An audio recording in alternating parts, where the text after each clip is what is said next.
What's up, Taiwan? I'm Yvonne with news from here in Taiwan and around the world. Former British Prime Minister Liz Truss has described the growing standoff between China and Taiwan as, quote, the most consequential struggle of our time. Truss spoke Wednesday to Taiwanese officials and foreign diplomats in Taipei. She said the West needs to get real about military and defense cooperation to avoid a conflict with China. Truss is in Taiwan for a 5-day visit to show support for the country's democracy in the face of growing threats from Beijing. She said it is important for the West not to appease China. There are still too many in the West who are trying to cling on to the idea that we can somehow cooperate with China on issues like climate change as if there's nothing wrong. As if there are bigger issues than Chinese global dominance or the future of freedom and democracy.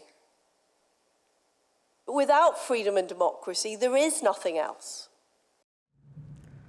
The international community's response to Russia's invasion of Ukraine serves as a deterrent from a possible Chinese invasion of Taiwan. That's according to Taiwan's head of legislature. Take a listen. 乌克兰俄罗斯入侵乌克兰就带给民主国际的民主国家有很多的反省，所以大家很力挺乌克兰。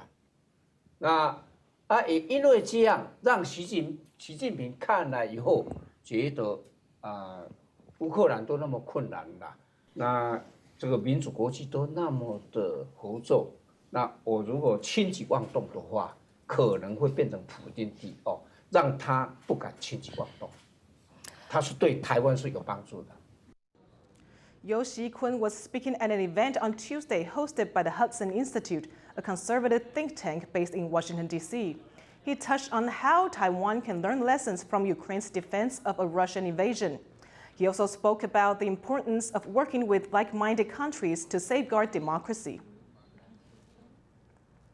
U.S. President Joe Biden has canceled planned trips to Australia and Papua New Guinea to address a looming debt crisis in his home country.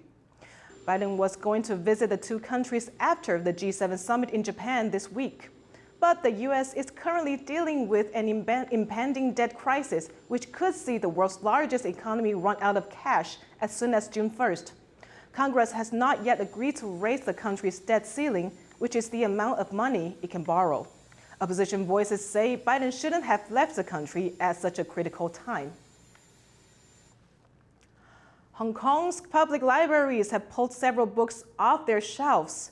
This includes works by pro-democracy scholars and content related to the 1989 crackdown on student protesters at Tiananmen Square.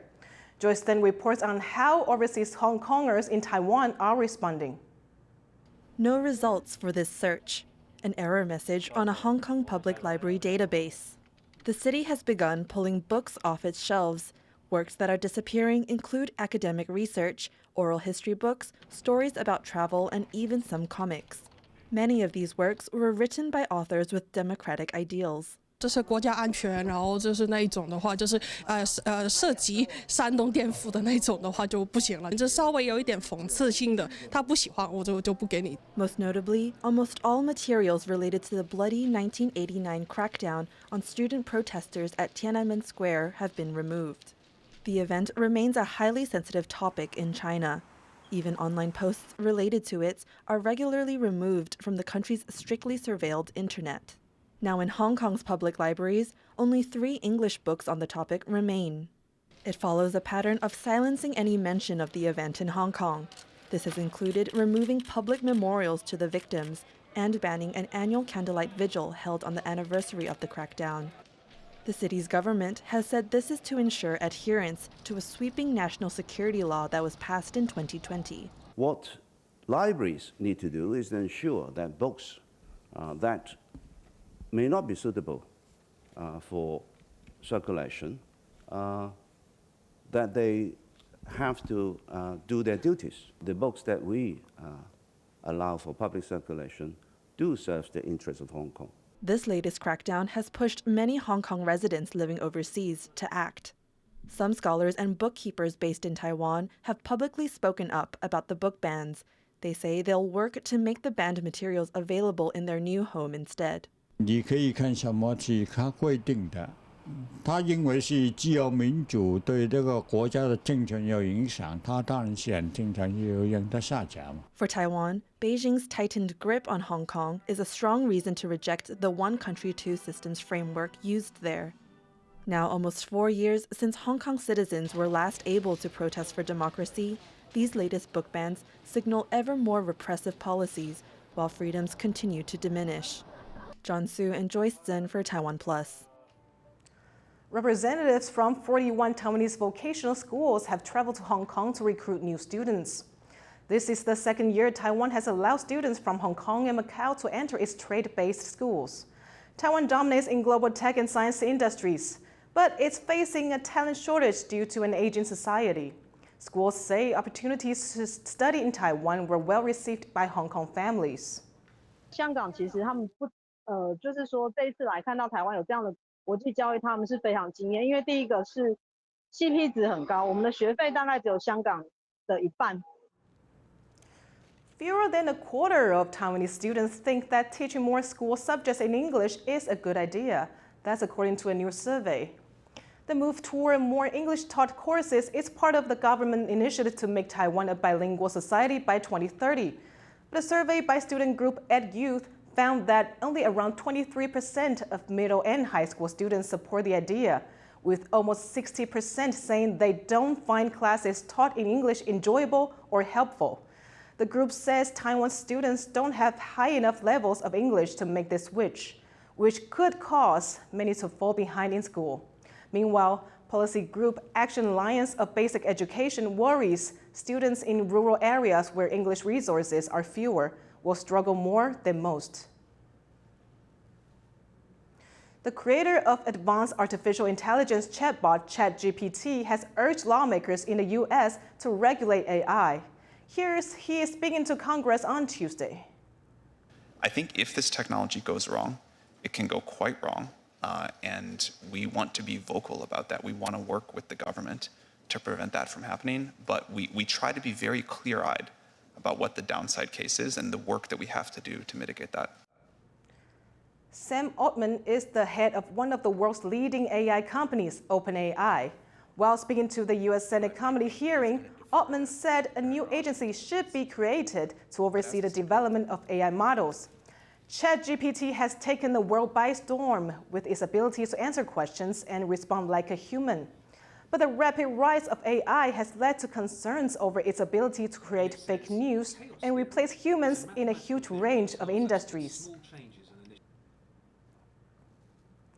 Jeremy Lin and his Kaohsiung Steelers team's season has come to a close, missing the playoffs by 1 game. Lin says he will use the offseason to think about his future. Bilingual has more. Oh yeah! Put your hands together! The crowd erupts in cheers after seeing basketball star Jeremy Lin take the stage. The season has just ended for the former National Basketball Association player and his current team, the Kaohsiung Steelers. Now Lin has a difficult decision to make about his future. Even his parents are weighing in. 就都问了我，你可不可以退休？所以我也是，当然他们也是父母看到我这样子也会很伤心。Lin said playing in Taiwan felt like doing overtime, so he's excited to go on vacation. The Taiwanese American star burst onto the basketball scene in 2012 after his standout performances with the New York Knicks. He's the first American of Taiwanese descent to play in the NBA. 11 years on, he says he is in the late stages of his basketball career. 在现在已经34岁，快35岁，我就是想一年一年来。那我也不想把这件事做得太大。我的意思只是说，我要回去真正的沉淀一下，然后想。Jeremy Lin has etched himself into basketball history. A whole generation of Taiwanese and Asian basketball players look up to him. And while his future is uncertain, one thing is for sure. Many basketball fans will miss him if he does retire. David Lin and Bing Wong for TaiwanPlus. Taiwanese author Kevin Chen has just finished a U.S. book tour after gaining international attention for his 2020 book Ghost Town. The book is about growing up during Taiwan's martial law era. Its main character returns to Taiwan after serving a prison sentence in Germany for killing his boyfriend. Sam Robbins spoke to Chen about his book and his newfound fame. So, since the book was translated into English last year, you've received a lot of attention and the book has been received well. Can you tell us about what this international response has been like for you?